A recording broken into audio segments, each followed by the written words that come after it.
Branksome Hall, an independent all-girls school, includes a collection of historic Rosedale homes and modern buildings on a 13-acre campus near Mount Pleasant in Bloor. Here on Elm Avenue, almost 900 girls from kindergarten to grade 12 attend school. At Branksome, we seem able to really intertwine seamlessly the history and tradition with progress and innovation. And this is so beautifully manifest in our buildings, where we have these historic buildings as the footprint of the school, and yet around them we're able to expand and build modern buildings that coexist beautifully, just as our history coexists with our future. Being part of the tradition of Branksome Hall is really special because it has such a rich history that transcends over a century. So having a school where people went there for over 100 years, it's a really special community to be a part of. And my favorite example of this is the wooden walls that we have throughout the senior school, which have golden engravings of different students' names who were leaders in different years. And it's really cool to see that one day the people who led your Branksome experience will be on those walls as well. I have a long history with Branksome Hall. I came here as a student in 1980 in senior kindergarten, and I graduated from Branksome in 1994. I'm what Branksome refers to as a sandbox alum, so I came for the entire part of my learning career. 5 years ago, I came back as a teacher, and it felt like coming home.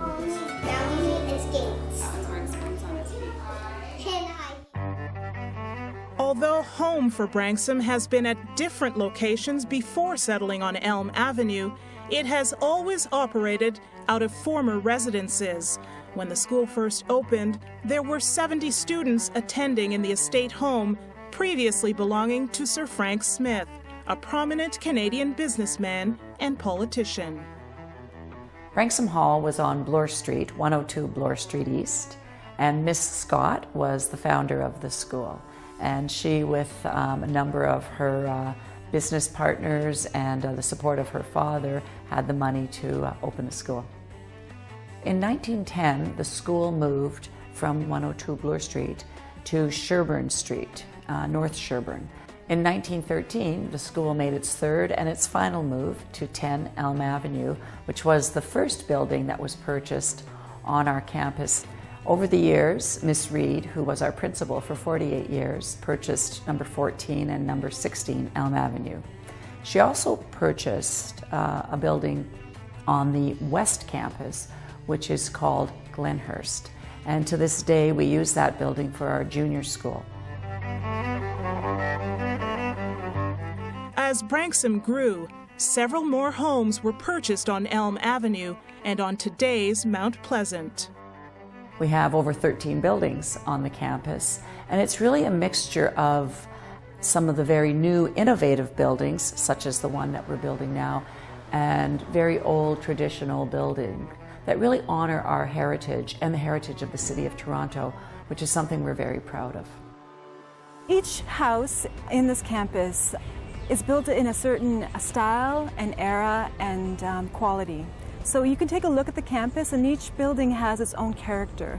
And I think when you bring them all together, you have a collection of buildings that create a neighborhood. So each girl can live in this neighborhood feeling like she belongs, that she's part of this campus and this neighborhood.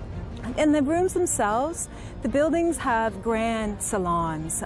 These mansions that the girls live in and some of the classrooms are in are big and bright, have large, beautiful windows looking onto the ravines. So they're very connected to the landscape, to the site, and having each one individual creates a campus and a neighborhood in the city. At one time, the front of the school had expansive lawns, and there was lawn tennis played there, and it was an area for receptions, and it was a beautiful green space, just as we've now replicated in our woodlot and playing fields, because we've always tried to keep green spaces available.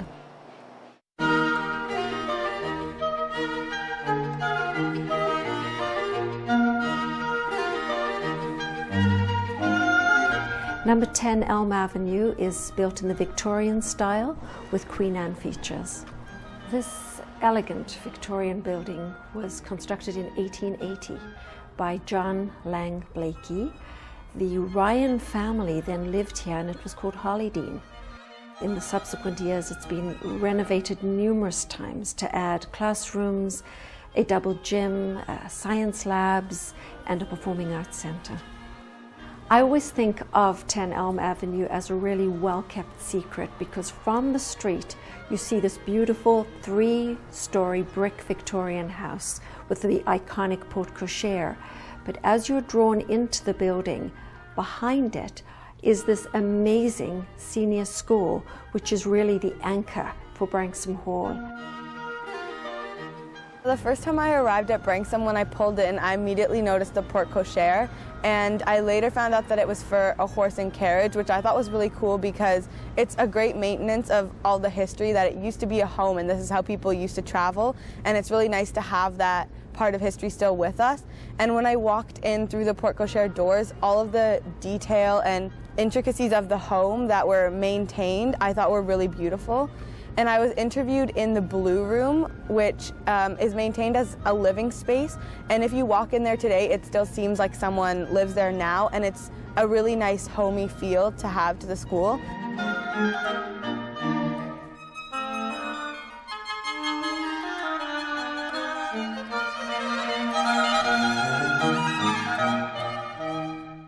The Western Drawing Room, affectionately known as the Blue Room, because although it is today yellow, was once originally blue.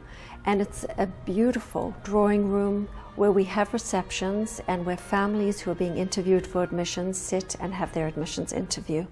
And it's in this room that they really feel the history and traditions of the home that number 10 Elm Avenue once was.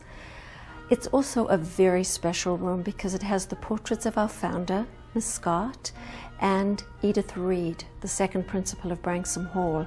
She was a remarkable woman, a determined leader, and somebody who had the insight to purchase a lot of property.